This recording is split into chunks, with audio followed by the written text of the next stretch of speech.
মই যি কওঁ ভাবি চিন্তি কওঁ আৰু মই আজি আপোনালোকক ক'ব পাৰো যে আপোনালোকে বিজেপিৰ চৰকাৰ দিয়ক।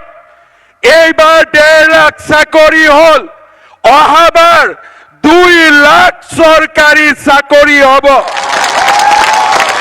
মই এনে কোৱা নাই এইবাৰ 1.5 লাখ বিঘা মাটি আমি এভিকশ্যন কৰিছো, অহাবাৰ 5 লাখ বিঘা মাটি আমি এভিকশ্যন কৰিম।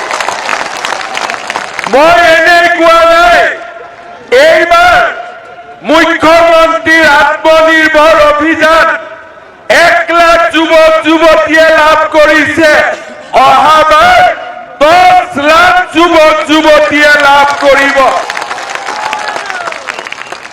শ্ৰদ্ধা ৰাইজ, আমি অসম মাতৃক বিকাশৰ এক নতুন দিগন্তলৈ লৈ যাম, কাৰণ অসম আমাৰ মাতৃভূমি, ভাৰত আমাৰ জন্মভূমি।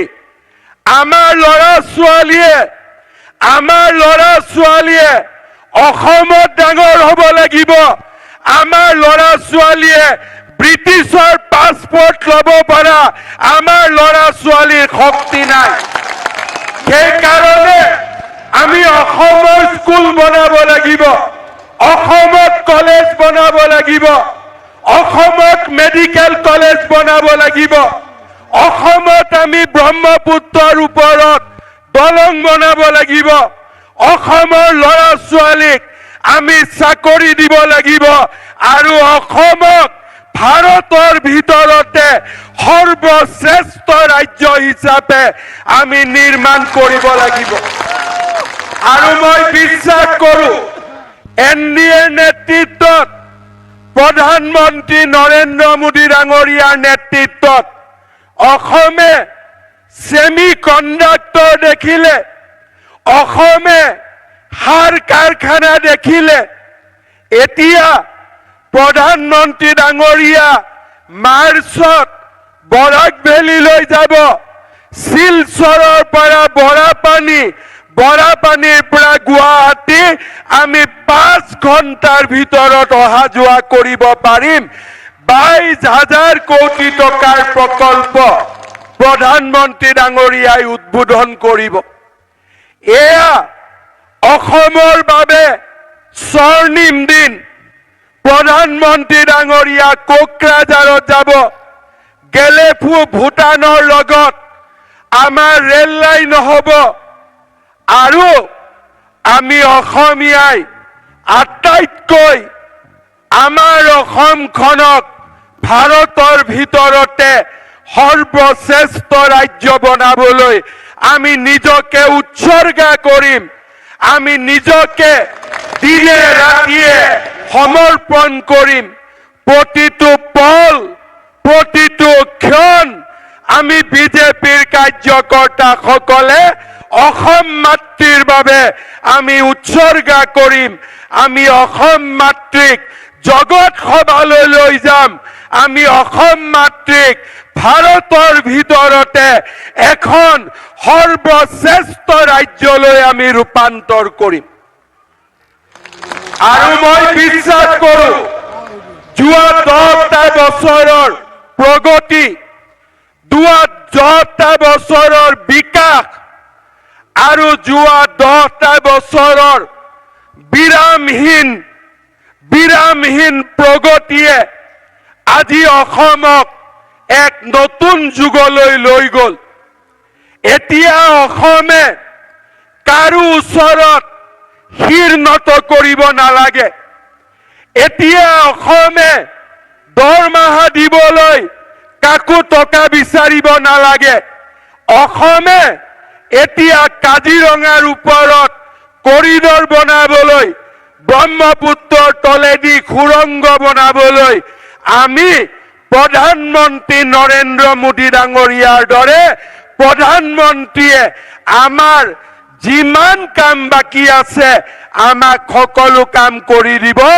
কাৰণ মোদী ডাঙৰীয়াই বিশ্বাস কৰে এ ফৰ ডাঙৰ কৰি ক'ব A4 আৰু মই আজি আপোনালোকক ক'ব পাৰো যে আপোনালোকে বিজেপিৰ চৰকাৰ দিয়ক। এইবাৰ 1.5 লাখ চাকৰি হ'ল, অহাবাৰ 2 লাখ চৰকাৰী চাকৰি হ'ব। মই এনে কোৱা নাই এইবাৰ 1.5 লাখ বিঘা মাটি আমি এভিকশ্যন কৰিছো, অহাবাৰ 5 লাখ বিঘা মাটি আমি এভিকশ্যন কৰিম। মই এনে কোৱা নাই এইবাৰ মুখ্যমন্ত্ৰীৰ আত্মনিৰ্ভৰ অভিযান 1 লাখ যুৱক যুৱতীয়ে লাভ কৰিছে, অহাবাৰ 10 লাখ যুৱক যুৱতীয়ে লাভ কৰিব। শ্ৰদ্ধা ৰাইজ, আমি অসম মাতৃক বিকাশৰ এক নতুন দিগন্তলৈ লৈ যাম। কাৰণ অসম আমাৰ মাতৃভূমি, ভাৰত আমাৰ জন্মভূমি। আমাৰ ল'ৰা ছোৱালীয়ে অসমত ডাঙৰ হ'ব লাগিব। আমাৰ ল'ৰা ছোৱালীয়ে ব্ৰিটিছৰ পাছপোৰ্ট ল'ব পৰা আমাৰ ল'ৰা ছোৱালীৰ শক্তি নাই। সেইকাৰণে আমি অসমৰ স্কুল বনাব লাগিব, অসমত কলেজ বনাব লাগিব, অসমত মেডিকেল কলেজ বনাব লাগিব, অসমত আমি ব্ৰহ্মপুত্ৰৰ ওপৰত দলং বনাব লাগিব, অসমৰ ল'ৰা ছোৱালীক আমি চাকৰি দিব লাগিব আৰু অসমক ভাৰতৰ ভিতৰতে সৰ্বশ্ৰেষ্ঠ ৰাজ্য হিচাপে আমি নিৰ্মাণ কৰিব লাগিব। আৰু মই বিশ্বাস কৰো NDA নেতৃত্বত, প্ৰধানমন্ত্ৰী নৰেন্দ্ৰ মোদী ডাঙৰীয়াৰ নেতৃত্বত অসমে ছেমি কণ্ডাক্টৰ দেখিলে, অসমে সাৰ কাৰখানা দেখিলে। এতিয়া প্ৰধানমন্ত্ৰী ডাঙৰীয়া মাৰ্চত বৰাক ভেলীলৈ যাব। শিলচৰৰ পৰা বৰাপানীৰ পৰা গুৱাহাটী আমি 5 ঘণ্টাৰ ভিতৰত অহা যোৱা কৰিব পাৰিম। 22,000 কোটি টকাৰ প্ৰকল্প প্ৰধানমন্ত্ৰী ডাঙৰীয়াই উদ্বোধন কৰিব। এয়া অসমৰ বাবে স্বৰ্ণিম দিন। প্ৰধানমন্ত্ৰী ডাঙৰীয়া কোকৰাঝাৰত যাব। গেলেফু ভূটানৰ লগত আমাৰ ৰেল লাইন হ'ব আৰু আমি অসমীয়াই আটাইতকৈ আমাৰ অসমখনক ভাৰতৰ ভিতৰতে সৰ্বশ্ৰেষ্ঠ ৰাজ্য বনাবলৈ আমি নিজকে উৎসৰ্গা কৰিম। আমি নিজকে দিনে ৰাতিয়ে সমৰ্পণ কৰিম। প্ৰতিটো পল, প্ৰতিটো ক্ষণ আমি বিজেপিৰ কাৰ্যকৰ্তাসকলে অসম মাতৃৰ বাবে আমি উৎসৰ্গা কৰিম। আমি অসম মাতৃক জগত সভালৈ লৈ যাম। আমি অসম মাতৃক ভাৰতৰ ভিতৰতে এখন সৰ্বশ্ৰেষ্ঠ ৰাজ্যলৈ আমি ৰূপান্তৰ কৰিম।